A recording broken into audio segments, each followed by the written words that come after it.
Shalom para sahabat di Aku Tahu Channel. Kita kali ini akan menerima jawaban kami dari tim Aku Tahu Channel kepada pertanyaan yang kedua yang ada kaitannya dengan pertanyaan pertama mengenai kasih atau cinta atau sayang itu. Tapi sebelumnya, mari kita berdoa. Terima kasih Tuhan Yesus, firman Allah yang sudah nuzul menjadi manusia yang sama dengan kami, yang mengalami apa yang kami alami, bahkan yang sudah bangkit dari antara orang mati, yang menjadi kepastian hidup kami. Terpujilah Engkau Tuhan yang selalu mencerahkan hidup kami. Bimbing kami Tuhan, supaya kami selalu bisa mencerahkan sesama, dan kami pun bersama-sama memuliakan Tuhan. Haleluya, amin. Sebelumnya saya sudah memberikan jawaban yang sebenarnya itu menjadi landasan awal untuk menjawab pertanyaan-pertanyaan seputar cinta. Saya ulangi pertanyaan-pertanyaan sebelumnya mengenai cinta atau kasih atau sayang ini. Allah adalah kasih. Tapi kenapa Dia cemburu? Paulus mengatakan dalam kasih tidak ada cemburu. Dan ini menjadi fokus kali ini. Saya akan menjawab tentang kasih. Kok pelit? Harusnya dalam bersaudara harus memberi dong. Itu pertanyaan anak-anak. Tapi itu lagi-lagi anak-anak, perempuan, laki-laki, dewasa, sama-sama manusia, saling menghargai sesama manusia. Karena prinsipnya, kasihilah sesamamu manusia seperti dirimu sendiri. Jadi tidak ada dikatakan sesama manusia yang pintar, atau sesama manusia yang bodoh, atau sesama anak-anak, atau tidak ada pembedaan di dalam kasih. Perlu saya ulangi lagi sebelum kita menjawab atau membaca kitab suci yang bicara tentang cemburu ini. Kasih, ahabah. Ahabah satu nilai dengan echad dalam Shema Israel itu ya. Artinya kesatuan. Dan di dalam kesatuan tentu kita harus saling kenal supaya bisa saling percaya. Karena kita naif sekali bila percaya kepada sosok yang belum kita kenal. Seperti saya ulangi sebelumnya, omongan Bang Napi, waspadalah, waspadalah. Kejahatan bukan karena niat si pelaku, tapi karena ada kesempatan.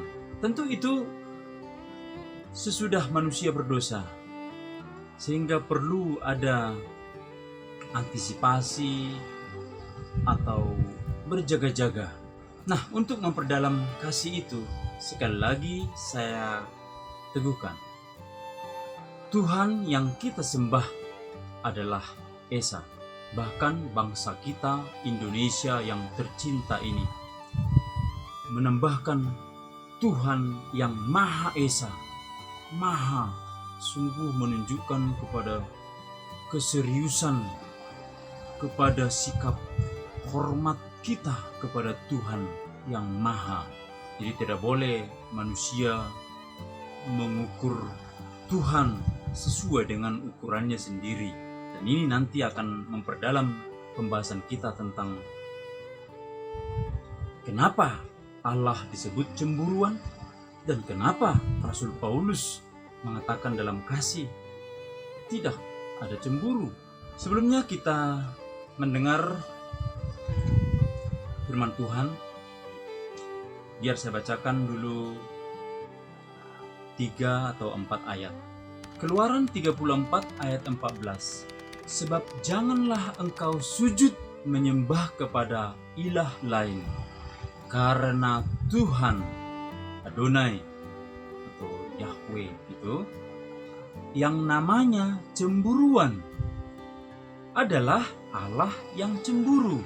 Dalam 1 Korintus 13 ayat 4 dikatakan, kasih itu sabar, kasih itu murah hati. Ia, yaitu kasih itu, tidak cemburu. Ia tidak memegahkan diri dan tidak sombong. Yang ketiga perlu saya bacakan juga dalam 1 Korintus 10 ayat 22. Rasul Paulus mengatakan, atau maukah kita membangkitkan cemburu Tuhan? Apakah kita lebih kuat daripada Dia? Ini tentu menunjukkan kepada sikap atau rasa hormat dan takut kepada Tuhan. Masih banyak lagi ayat-ayat lain, tapi yang perlu saya jelaskan sebelumnya berhubungan dengan tampilan yang kelima itu, atau tampilan pertama dalam perbincangan lebih santai, tanya jawab. Allah adalah kasih. Lagi-lagi, Allah adalah Esa, satu, Ehad, tidak bisa diduakan. Tentu kita jadi tahu bahwa kalau bicara cinta atau kasih atau sayang itu wajib ada cemburu. Ini prinsip pertama. Seperti kita yang sudah punya pacar mungkin, atau lebih jelas lagi yang sudah punya pasangan hidup, suami atau istri, kalau ada will atau pil, mungkin will kan wanita idaman lain, kalau pil pria idaman lain, tentu akan membangkitkan cemburu. Cemburu berarti tidak mau diduakan. Ini prinsipnya. Ketika Tuhan dikatakan cemburuan, bahkan ditambahkan di dalam ayat lain, Tuhan itu seperti api yang menghanguskan. Dia cemburuan. Artinya, jangan sampai ada manusia khususnya yang membuat sembahan lain selain kepada Dia. Bahkan sebelumnya saya sudah utarakan, ketika orang-orang Israel minta raja kepada hakim terakhir Samuel waktu itu, karena sudah tua, lalu mereka memandang rupa orang-orang berdosa atau orang-orang duniawi, mereka memandang rupa, bukan berpikir rohani, tapi berpikir hanya jasmaniah. Memandang rupa, udah tua, apa yang perlu diharapkan dari dia? Lalu mereka meminta raja seperti bangsa-bangsa lain. Dan saya sudah utarakan, Tuhan menghibur Samuel. Sudah, kasih saja. Mereka meminta raja, itu sama saja dengan mereka menolak saya sebagai raja atau penguasa satu-satunya atas hidup mereka, yang ingin menghidupkan mereka lebih makmur lagi. Seperti itulah kasih atau rahmat, seperti seorang ibu mengharapkan hal yang lebih mulia kepada anaknya daripada kepada dirinya sendiri. Itulah disebut unconditional love. Seperti saya selalu utarakan kepada murid-murid saya untuk memotivasi mereka, ketika mereka nakal misalnya, saya katakan, hei, kalau kamu pukul temanmu atau kamu dipanggil orang tuamu, lalu guru akan berkata, wow, hebat sekali anak bapak ini, dia memukul orang lain, wah, dia pantas dikasih hadiah. Pak, mau kamu dikasih tahu begitu kepada orang tuamu? Tidak, Pak. Nah, saya yakin orang tuamu akan berkata bahkan dalam hatinya walaupun kamu tidak mendengarkan. Seperti saya ini, saya dipanggil Pak Mark ya. Seperti Pak Mark ini, saya katakan kepada anak saya, pasti orang tua kalian juga demikian. Wow, kalau saya sekarang tidak tahu berbahasa Inggris, saya mau, dan saya sangat bangga ketika mendengar anak saya fasih berbahasa Inggris. Misalnya begitu ya. Ini tidak mungkin sebaliknya. Oh, saya bisa berbahasa Inggris. Saya sangat bangga kalau anak saya tidak mau belajar dan nakal dan tidak mau menggunakan kesempatan untuk membangun atau mengembangkan potensinya. Tidak ada begitu kan? Anak-anak pun setuju semuanya. Dan itulah artinya kasih rahmat itu. Lagi-lagi memberikan dari dalam dirinya, dari dirinya sendiri, memberikan yang lebih baik. Seperti dalam prinsip kepemimpinan, saya sedikit singgung kepemimpinan. Pemimpin yang hebat adalah bila melahirkan atau membangkitkan atau memunculkan banyak pemimpin yang lebih hebat daripada dirinya sendiri. Dan inilah generasi regenerasi pemimpin yang diharapkan di dalam bangsa kita Indonesia, yang percaya kepada Tuhan yang Maha Esa. Yang sudah kita bahas sebelumnya, Tuhan adalah kasih, ahava. Nah, kembali ke sini. Ketika dikatakan Tuhan cemburuan, tentu Tuhan cemburu jika manusia yang adalah bentukannya sendiri dari debu tanah dibentuk dan nafasnya sendiri diberikan melalui lubang hidungnya. Lalu manusia itu menjadi makhluk yang hidup, yang diharapkan Tuhan menguasai alam semesta, bahkan menamai. Sudah saya bahas sebelumnya, menamai. Nama yang dibuat oleh manusia, nama itu juga yang dipakai oleh Tuhan sendiri, yang adalah Bapa atau sumbernya. Ini perlu kita pahami sungguh-sungguh. Artinya, hanya Tuhan yang pantas cemburu. Sama halnya dengan mengatakan, hanya Tuhan satu-satunya hakim. Itu di dalam pembahasan selanjutnya. Mungkin di dalam talk show kami nanti akan membahas mengenai hakim menghakimi. Bolehkah kita menghakimi? Yang pasti, Tuhan satu-satunya hakim yang adil. Rasul Paulus juga menegur, jangan menghakimi sebelum waktunya.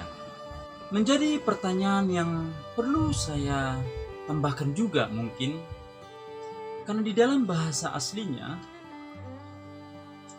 arti cemburu dan iri ternyata sama saja.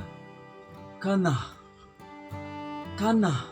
seperti saya pernah utarakan, cemburu kepada orang lain seperti Bani Asaf, ya,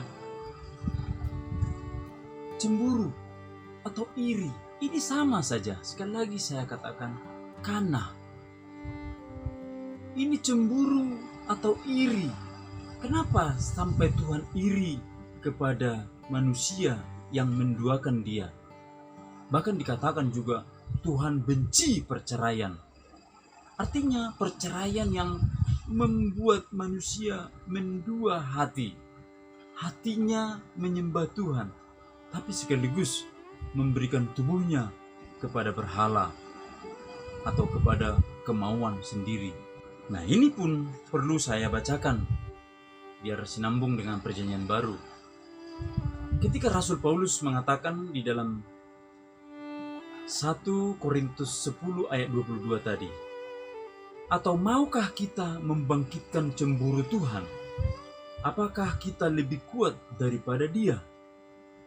Konteksnya di sini kalau kita membaca lagi perikopnya, konteks terdekatnya adalah ini bicara perjamuan suci atau perjamuan kudus, dalam bahasa Inggris Holy Communion, Holy Komuni atau komuni suci dalam bahasa biasa di gereja. Ini tentu kita memakan tubuh Yesus, kita meminum darah Yesus. Ini menunjukkan kepada saling kenal. Seperti saya sudah utarakan, Yesus menjadi kepala gereja. Kita, walaupun banyak, adalah anggota-anggota tubuh. Dan ini menunjukkan kepada kesatu paduan atau kemanunggalan kita dengan Kristus. Dan kita disebut menjadi anak-anak Allah bersama dengan anak tunggalnya itu. Ingat, hanya satu anak, yaitu Kristus Yesus, yang disebut anak Abraham, anak Daud. Dan kita, bahkan dikatakan oleh Paulus juga, kita dicangkokkan atau kita dipersatukan dengan Kristus, sehingga kita menjadi anak-anak Allah atau menjadi batu-batu yang hidup. Ini perlu sekali dimengerti, sehingga ketika Paulus mengatakan, atau maukah kita membangkitkan cemburu Tuhan? Apakah kita lebih kuat daripada Dia? Konteksnya di sini, dia meminum darah Kristus, tapi sekaligus dia meminum yang lain yang merupakan bukti penyembahannya kepada berhala atau kepada roh-roh jahat. Sama halnya dengan dia mencintai istrinya, tapi sekaligus dia melacur atau bermain belakang dengan perempuan-perempuan lain. Ini tentu membangkitkan cemburu. Ingat, Tuhan yang disembah oleh Rasul Paulus, Tuhan yang kita sembah, lagi-lagi Maha tahu. Makanya dikatakan di sini, apakah kita lebih kuat daripada Dia? Ingat, Tuhan Maha tahu. Kalau suami diselingkuhi atau istri diselingkuhi, boleh jadi istri atau suami yang diselingkuhi tidak tahu. Tetapi Tuhan Maha tahu.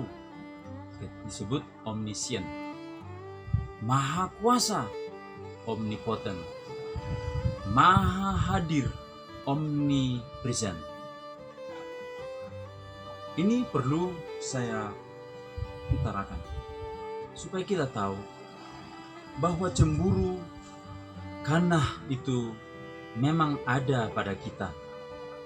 Tapi ketika kanah dipakai untuk Tuhan, ingat, Tuhan bukan manusia, manusia bukan Tuhan, dan Tuhan tidak boleh diduakan. Sembahlah hanya Tuhan. Kita, orang-orang yang percaya Yesus, kita percaya Tuhan yang Esa. Itu hukum terutama dan hukum yang pertama. Nah, masuk kepada hal dalam kasih, tidak ada cemburu. Ini tentu membuat hal yang membingungkan. Bagaimana bisa cemburu lagi padahal sudah mengasihi Tuhan? Itu satu pihak. Tapi pihak lain, mungkin orang-orang yang terjolimi atau orang-orang yang diselingkuhi, bagaimana saya tidak cemburu? Jawaban saya di sini sederhana sekali. Seperti tadi sudah saya katakan, cemburu bagi manusia itu sah-sah saja, sama dengan menghakimi atau juga iri, yang sama akar katanya dengan cemburu tadi, kanah. Tapi menjadi persoalan adalah, atau menjadi peringatan saya adalah, ketika kita cemburu atau iri, ayo, mari kita kelola kecemburuan itu. Kelola menurut kecemburuan Tuhan. Karena kita memang diciptakan menurut gambar dan rupa Tuhan. Kalau Tuhan punya cemburu, manusia pun punya cemburu. Bahkan di ayat-ayat lain, kalau kita baca di dalam kitab-kitab Perjanjian Lama, bahkan Tuhan sepertinya memberikan roh cemburu. Sampai ada roh cemburu. Tapi lagi-lagi, ini tidak bisa dipahami menurut pikiran sendiri atau pikiran egois semata. Seperti tadi, cemburu ini menunjukkan kepada kesatuan. Kesatuan kepada Tuhan sendiri. Dan ketika kita memiliki kesatuan dengan Tuhan, dan misalnya kita diselingkuhi oleh kekasih kita, kita tetap dalam kesabaran, karena memang itu bagian dari buah-buah roh yang dari Tuhan. Ketika bicara buah-buah roh yang juga ditulis oleh Paulus di dalam Galatia 5, kasih itu sabar. Sabar itu pengertiannya long suffering. Dalam bahasa Indonesia, pasien. Pasien berarti dia sabar diobati oleh dokternya. Be patient gitu ya. Itu luar biasa. Bahasa Indonesia luar biasa. Jadi kita pasiennya Tuhan. Nah, ketika Kristus datang ke dunia pun dikatakan orang sakit saja yang membutuhkan dokter. Nah, jadi mari kita menempatkan diri sebagai orang-orang yang disayang Tuhan. Ini prinsip pertama. Ketika kita disayang Tuhan, disinilah muncul teladan dari Rasul Paulus. Di dalam 2 Korintus 11 ayat 2, biar saya bacakan. 2 Korintus 11 ayat 1 sampai 6. Alangkah baiknya jika kamu sabar terhadap kebodohanku yang kecil itu. Memang kamu sabar terhadap aku, sebab aku cemburu kepada kamu dengan cemburu ilahi, karena aku telah mempertunangkan kamu kepada satu laki-laki untuk membawa kamu sebagai pengantin suci kepada Kristus, dan seterusnya, dan seterusnya. Nah, ini menunjukkan ungkapan kerendahan hati sekaligus dalam bahasa orang dewasa. Orang yang bijaksana adalah yang banyak menilai diri daripada menilai orang, yang juga itu bisa membangkitkan kecemburuan yang dahsyat dan akhirnya berujung kepada konflik atau baku hantam dan bisa saling membunuh. Paulus mengatakan, aku cemburu kepada calon pengantin perempuan yang dipertunangkan dengan pengantin laki-laki. Seperti saya sudah ungkapkan sebelumnya, Kristus sebagai pengantin lelaki satu-satunya, dan gereja sebagai pengantin perempuan. Dan Rasul Paulus yang latar belakangnya adalah pembunuh atau pembasmi orang-orang yang percaya Yesus, yang sebelumnya mungkin hanya mendengar hoax atau mendengar berita-berita yang kurang benar. Ini contoh saja. Ketika orang-orang Kristen berkata, makanlah, inilah tubuhku, minumlah, inilah darahku.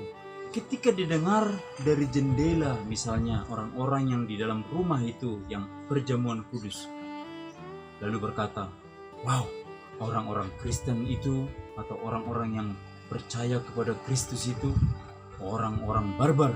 Mereka makan daging manusia, mereka minum darah manusia, seperti vampire saja.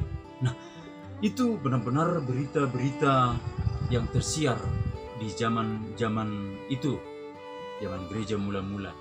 Mungkin saja Rasul Paulus atau sebelumnya Saulus berani menghancurkan orang-orang yang dianggapnya sesat oleh karena berita yang belum dia teliti kebenarannya. Demikianlah halnya ini sehingga dia berkata, dia seperti tidak masuk di dalam pengantin itu. Melihat jemaat yang dulunya jadi jahat, dia menjadi baik. Sama seperti seorang guru misalnya. Murid-muridnya ditampil menjadi orang-orang hebat. Dan dia sebenarnya seorang guru merasakan turut menikmati kehebatan murid-muridnya. Tapi kita ingat bahwa pembangun bangsa ini bukan hanya pejabat-pejabat yang adalah mantan-mantan murid kita itu. Seorang guru pun ikut di dalam membangun satu kesatuan bangsa ini. Demikianlah ilustrasinya mengenai Rasul Paulus ini. Dia merasa dia dulu mantan penjahat.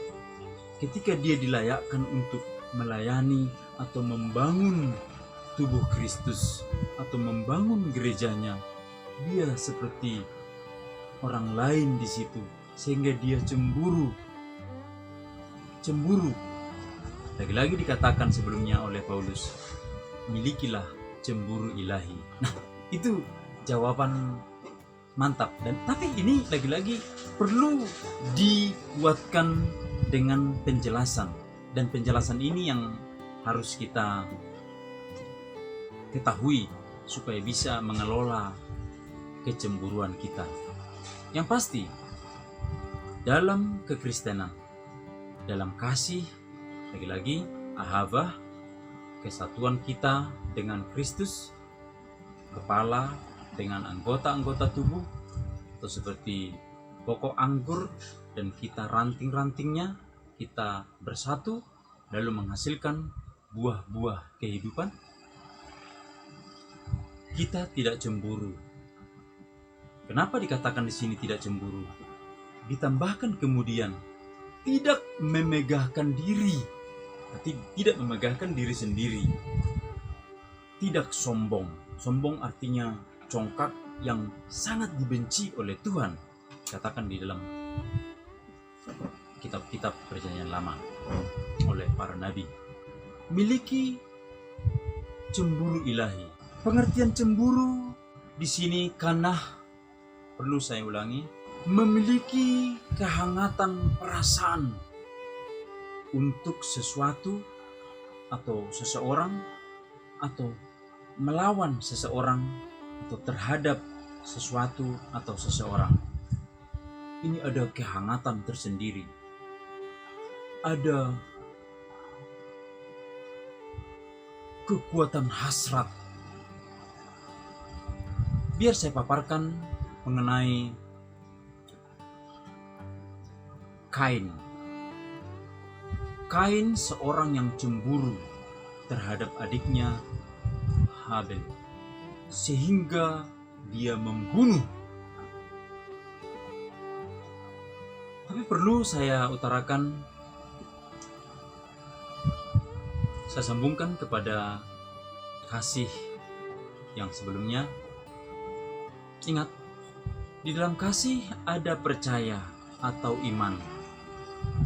Iman muncul dari pendengaran. Pendengaran akan firman Tuhan.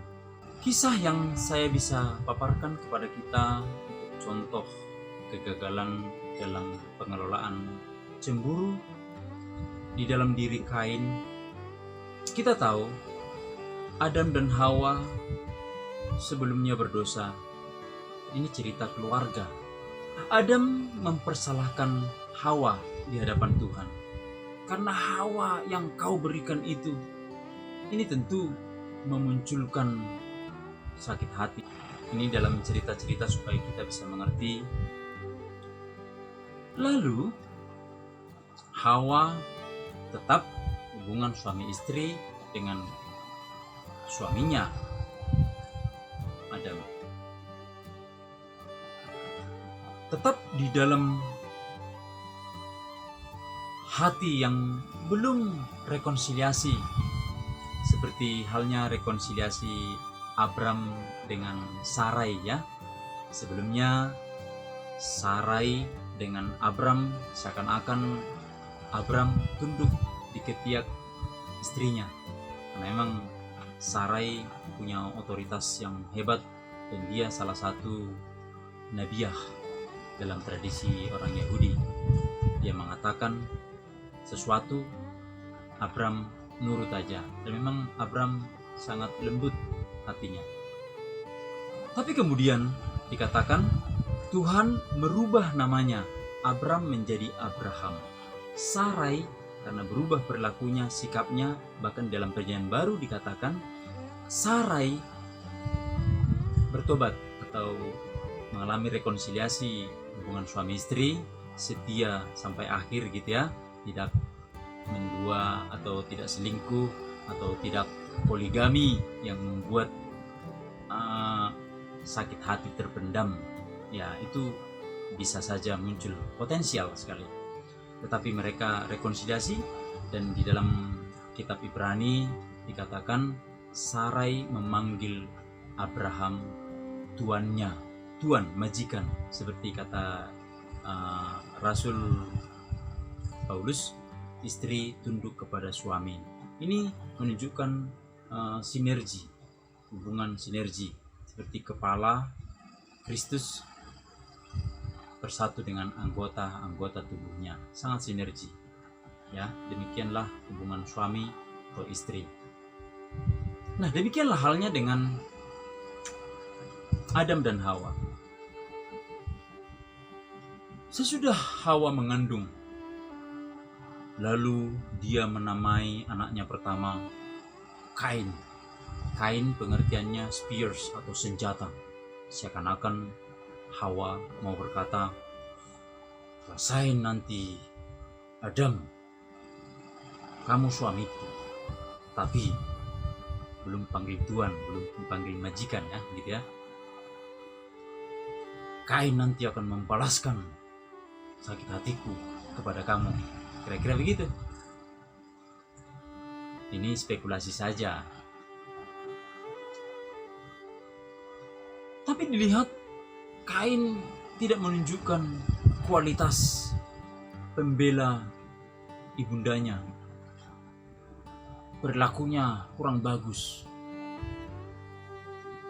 Memang di Alkitab tidak diceritakan ya, tapi ya, dalam cerita-cerita yang mungkin saja mendukung hubungan suami istri. Dalam keputusasaannya lahirlah anak kedua,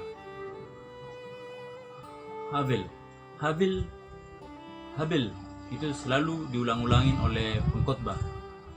Habil artinya kesia-siaan. Kesia-siaan artinya terjadi keputusasaan. Dan ingat, dalam tradisi orang Yahudi, buku-buku selain Alkitab, ingat Adam dan Hawa melahirkan bukan hanya Kain dan Habil.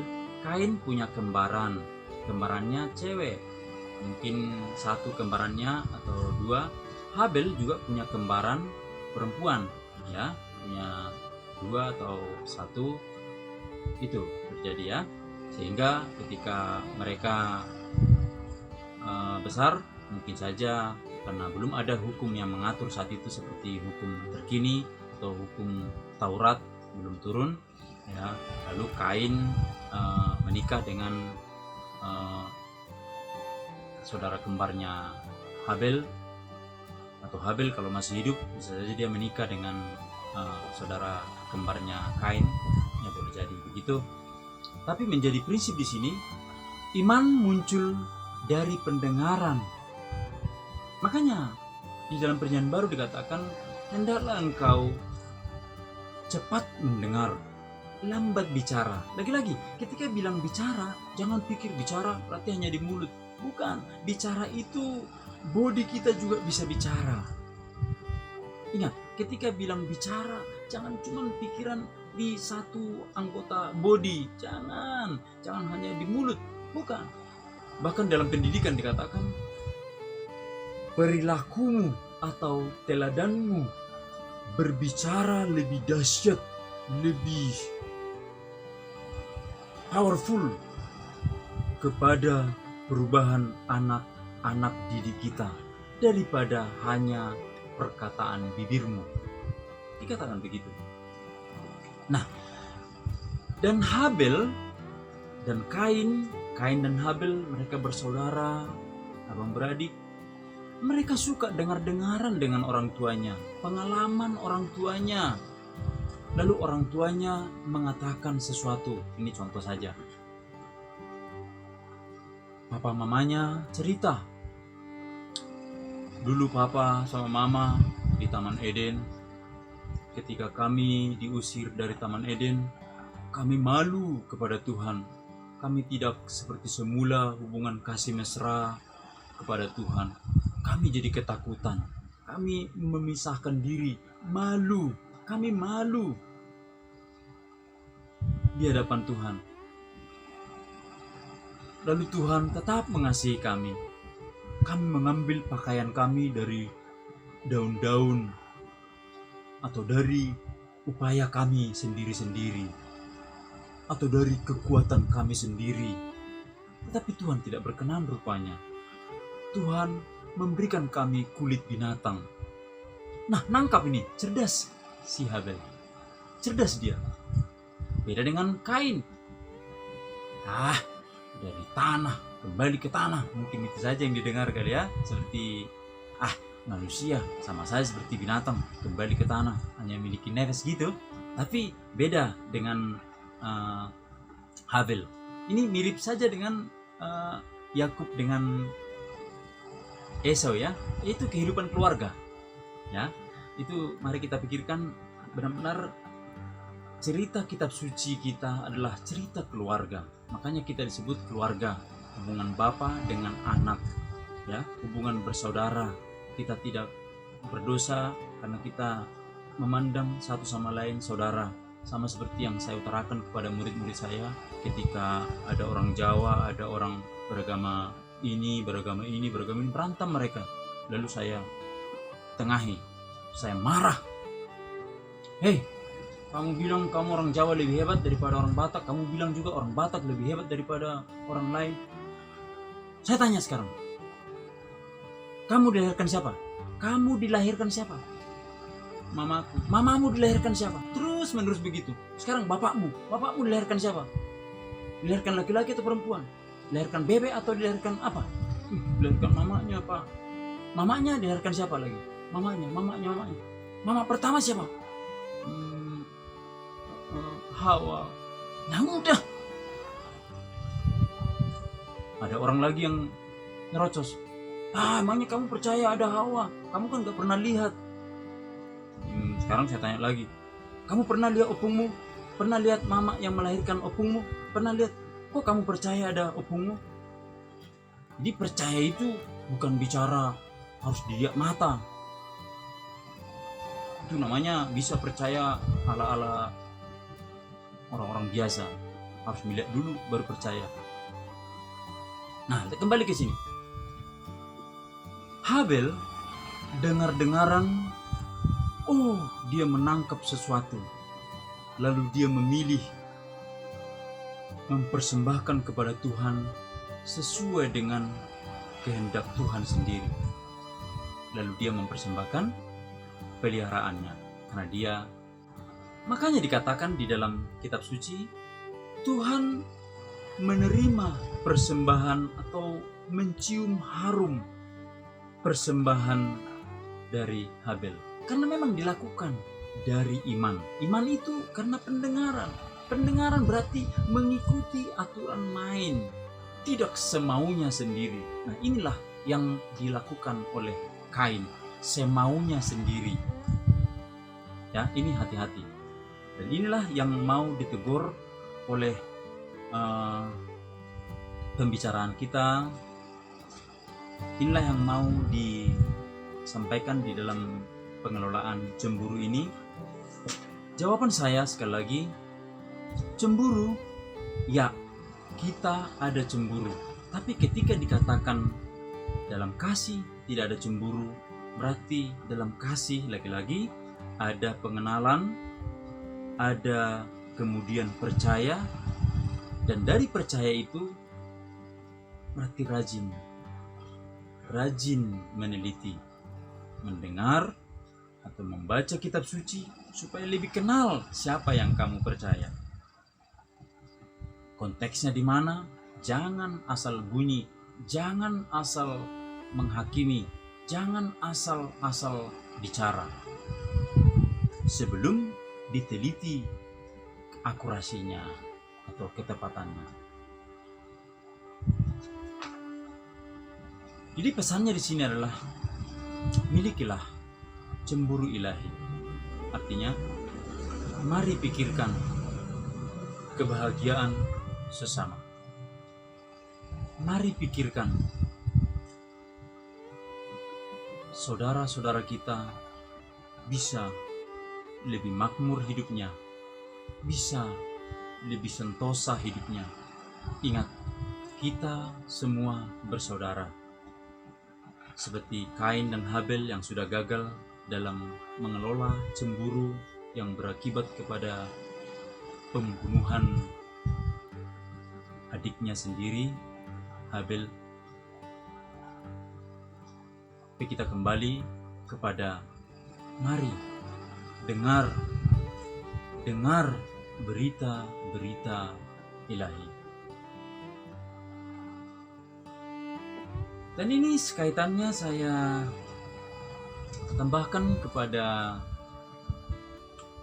hati ya, karena saya teringat ketika bilang I love you begini ya, ini berarti ekornya atau bawahnya dari bentuk hati, ya kan? Nah, jadi love, saya membayangkan kembali, saya perkenalkan makna spiritual di dalam setiap huruf bahasa Ibrani. Ketika bicara hati, itu bahasa Ibrani adalah lave. Ingat, di dalam hati diberikan Tuhan kekekalan. Kekekalan artinya kita bisa merasakan kekekalan atau anugerah atau rahmat yang dari Tuhan. Hidup yang kita hayati sekarang ini yang membuat bodi kita sehat walafiat dan membuat kita semangat, punya hati gembira karena Tuhan beserta kita. Immanuel, ini suatu kepastian yang kita miliki. Yesus sudah bangkit dari antara orang mati dan dia tidak didapati lagi di dalam kuburan. Ini penelitian yang sungguh-sungguh, tidak hanya katanya-katanya. Yesus kepastian kita. Jadi dengan kepastian ini Immanuel, Tuhan tidak meninggalkan perbuatan tangannya. Tuhan beserta kita. Ini membuat hati kita bersuka cita. Hati yang gembira adalah obat. Semoga dengan pengertian ini kita bertambah imunnya sehingga kita bisa tercegah dari segala virus atau binatang-binatang yang tidak kelihatan atau bakteri-bakteri yang merusak ya. Harusnya bakteri ada yang membangun ya, seperti bakteri dalam telinga kita itu membangun kita, membangun kehidupan kita. Karena kalau tidak ada bakteri atau di dalam telinga kita, nanti lalat masuk bisa menerobos telinga kita, bukan? Nah, tapi bersyukur Tuhan mengelola segala sesuatu untuk kebaikan kita. Nah, tinggal kita sekarang ketika kita memiliki hati yang selalu digambarkan dengan bentuk hati ya, love itu sendiri yang membuat saya berpikir, jangan-jangan love itu adalah hati sendiri. Karena hati dalam bahasa Ibrani lave ada dua huruf, lamed dengan beth. Beth itu sendiri bisa dibaca dengan v. Ketika kita misalnya bertemu semua baik, bahasa Ibrani tov, beth di terakhir. Ketika bicara nama Abraham, tapi selalu dikatakan juga Avraham. Beth bisa dibaca V. Nah, sementara Lameth itu pengertiannya adalah to learn or to teach. Jadi ketika kita memiliki cemburu ilahi, artinya kita memiliki Kristus, kepastian kita itu berkuasa di hati kita, sehingga kita bisa berkomunikasi akrab kembali kepada Bapa kita. Yang pertama Bapaknya Tuhan Yesus, kemudian menjadi Bapa kita. Dalam doa selalu kita bilangnya di gereja, Bapa kami yang di surga, our Father who art in heaven. Gitu ya. Jadi Bapa kami, jadi Bapa Yesus dengan Bapa kita makanya disebut Aven, batu-batu yang hidup. Ya. Lagi-lagi Beth, kembali Beth itu adalah bumi ini atau ciptaan Tuhan, semuanya adalah Beth. Bisa saya ibaratkan juga mungkin ya, semuanya ini adalah mammon. Saya ambil pikiran Yunani, mammon, sehingga dikatakan oleh Yesus juga kita tidak bisa menyembah atau mengabdi kepada dua Tuhan, Tuhan sendiri atau kepada mammon. Nah, artinya kita memiliki hati sendiri adalah tempat, dan Lameth adalah belajar dan mengajar. Artinya hati kita yang entah gimana dalam filsafat, pikiran dengan hati tidak tahu bedanya gimana antara sama dan tidak sama, hati dengan pikiran. Lagi-lagi ini bicara hati nurani kita yang murni. Mari kita pakai untuk belajar dan mengajar. Belajar dan mengajar. Misalnya, ketika cemburu seperti halnya orang-orang Filistin cemburu kepada Ishak karena harta Ishak melebihi harta seluruh rakyat dari raja setempat, sehingga Ishak diusir. Nah, itu ada kisahnya di dalam kitab Taurat, antara Kejadian, Keluaran, Imamat, Bilangan, Ulangan, ya, tentang Ishak. Itu ada cemburu lalu mengusir Ishak. Nah, artinya kita bisa muncul kecemburuan mungkin dalam hal apapun, dalam hal perbedaan apapun yang ada. Ingat baik-baik, ketika kita memiliki Kristus, mari kita terus belajar untuk menerima kelebihan orang lain. Ingat, kelebihan orang lain untuk memperlengkapi kita yang mungkin ada kekurangan. Tapi ingat, kekurangan kita pun dibutuhkan mereka yang berlebihan. Ini nanti suatu waktu akan saya paparkan di dalam keseimbangan memberi dan menerima. Ini juga perlu saya utarakan supaya salah satu untuk kita modal dalam mengelola cemburu kita. Memberi, di dalam Kisah Rasul dikatakan terlebih berbahagia memberi daripada menerima. Saya pribadi, para sahabat di Aku Tahu Channel, saya ajarkan juga kepada murid-murid saya. Ingat, ketika engkau menerima pun di dalam Tuhan Yesus Kristus, kamu pun bisa memberi. Wah, mana bisa, Pak? Begini caranya. Ketika kita menerima pemberian orang, kalau orang itu memang benar-benar mengasihi kita, dia memberi, dia sesungguhnya untuk menerima kepuasan dari menolong orang lain. Dan kepuasan inilah yang hendak dicari oleh orang-orang semuanya. Kepuasan memberi. Dan ketika kita menerima pemberian yang tulus dari dirinya tadi, itu rahmat tadi ya, kasih sejati dari dirinya sendiri, bukan mengelola harta orang lain lalu membuat kebanggaannya sendiri. Tidak begitu. Ini kasih benar-benar untuk membuat kita memiliki cemburu ilahi. Ketika kita memberi, kita sedang menerima kepuasan dari Tuhan. Ketika kita pun menerima, kita memberi kepuasan kepada sesama kita. Disinilah terjadi saling mengasihi. Ketika Tuhan mengatakan kepada kita di akhir zaman, ketika engkau memberikan kepada orang-orang kecil itu, engkau sedang memberikannya kepadaku. Nah, disitulah juga ada kekagetan tersendiri kepada orang-orang yang fasik. Yesus berkata, "Enyah engkau, sebab ketika aku lapar, engkau tidak memberikan aku makan. Ketika aku di penjara, engkau tidak mengunjungi aku. Ketika aku tidak punya pakaian, engkau tidak memberikan aku pakaian. Ketika aku kelaparan, engkau tidak memberikan aku makan ataupun minum ketika haus." Orang itu berkata, "Kapan?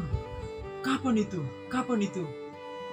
Mungkin mereka juga yang mengatakan, "Aku sudah bernubuat demi namamu. Aku sudah mengajar banyak orang demi namamu. Aku sudah mengusir setan dalam namamu. Bahkan membagi-bagikan uang kepada orang-orang miskin demi namamu." Yesus berkata, "Enyah engkau, aku tidak mengenal engkau, hai pembuat kejahatan." Nah, pembuat kejahatan berarti dia terlepas dari kasih atau rahmat Tuhan. Nah, ini perlu kita sadari. Misalnya pun sepahit-pahitnya ada teman saya yang mengalami kecemburuan ini dan memang dia pantas berbuat sesuatu yang kejam. Memang pantas, saya pahami, karena dia diceraikan atau dijauhkan oleh istrinya sendiri. Istrinya udah menghabiskan uangnya, pergi dengan pasangannya, entah pasangannya perempuan atau laki-laki, entahlah. Itu bukan urusan kita. Saya bilang kepada saudaraku itu, tidak perlu kau pikirkan. Dan dia mengurus perceraiannya. Saya juga bantu. Tapi saya harapkan kalau bisa tidak usah lagi menikah. Kata Rasul Paulus, lebih bagus tidak menikah.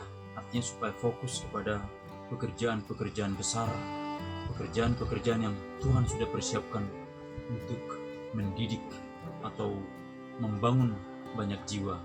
Memang kami sama-sama pendidik, sama-sama guru. Itu saya katakan.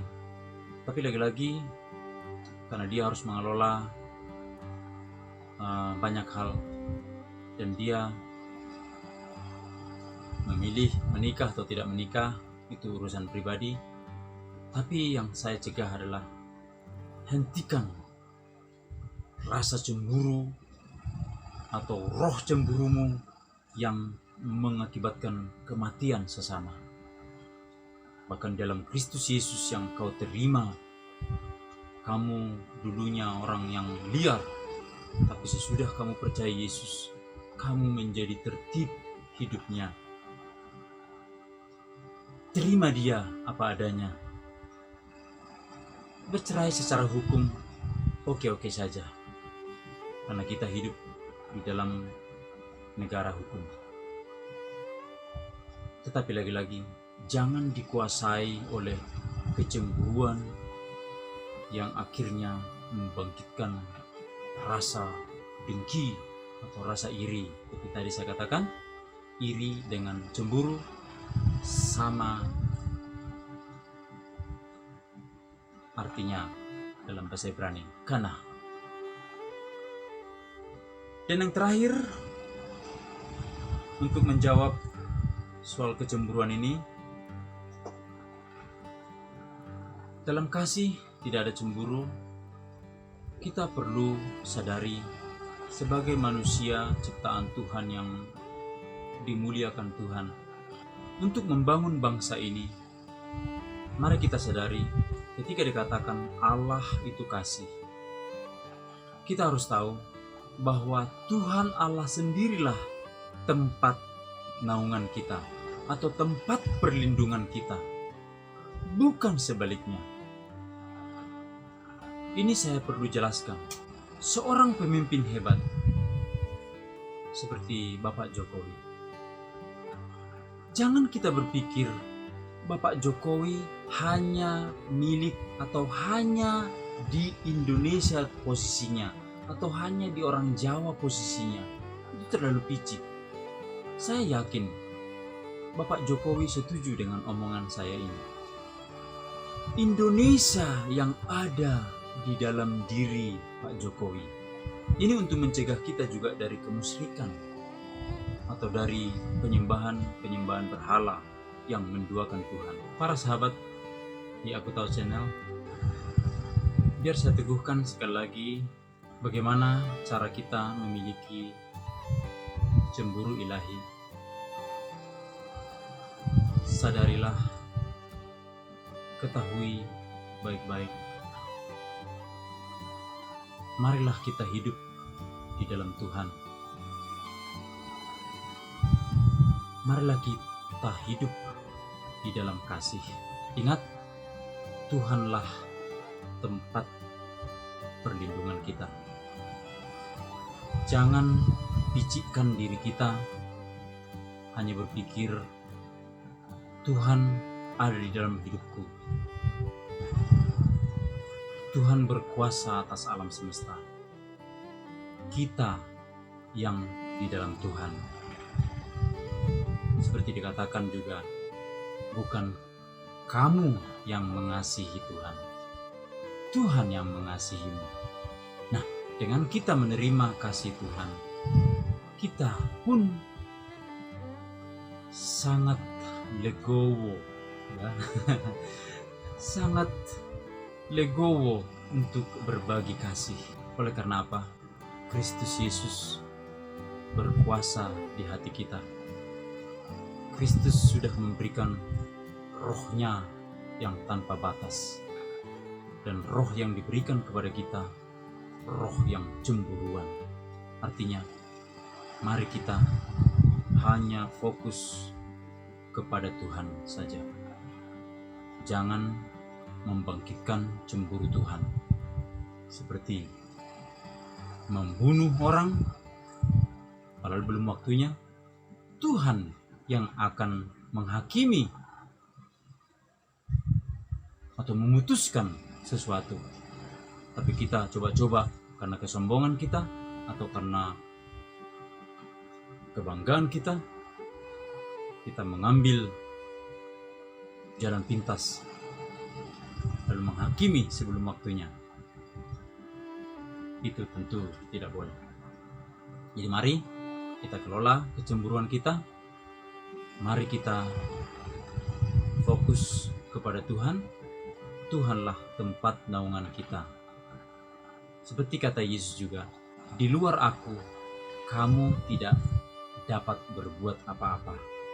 Ketika Tuhan Yesus memberitahukan, akulah pokok anggur yang benar, dan kamulah ranting-rantingnya. Ini perlu kita pahami baik-baik, sehingga kita bisa terus di dalam kasih mencerahkan banyak jiwa, bahkan memberikan yang terbaik bagi kemakmuran atau kesemakin makmuran generasi kita yang kemudian. Bangkit Indonesia miliki cemburu ilahi ketika lihat bangsa-bangsa lain sudah maju pesat, tidak membatasi kuasa Tuhan secara sektarian atau lokal-lokal semata, atau menjadi jago-jago kandang. Mari kita memiliki cemburu ilahi. Artinya cukup saya katakan seperti lagu yang pernah saya nyanyikan sekilas atau secuplik, seperti disuarakan di TV-TV itu. Indonesia sejak dulu kala selalu dipuja-puja bangsa.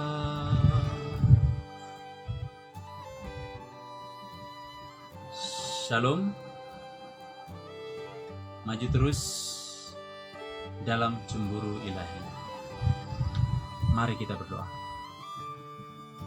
Terima kasih Tuhan Yesus yang memberikan kepada kami roh-Mu sendiri, yaitu roh kebenaran, yang membebaskan hidup kami dari segala belenggu atau segala keterikatan duniawi. Kami orang-orang yang cerdas karena memiliki hati atau kasih sejati. Biarlah kami terus membangun sesama kami. Kami selalu menyukakan atau memuliakan Tuhan. Haleluya. Amin.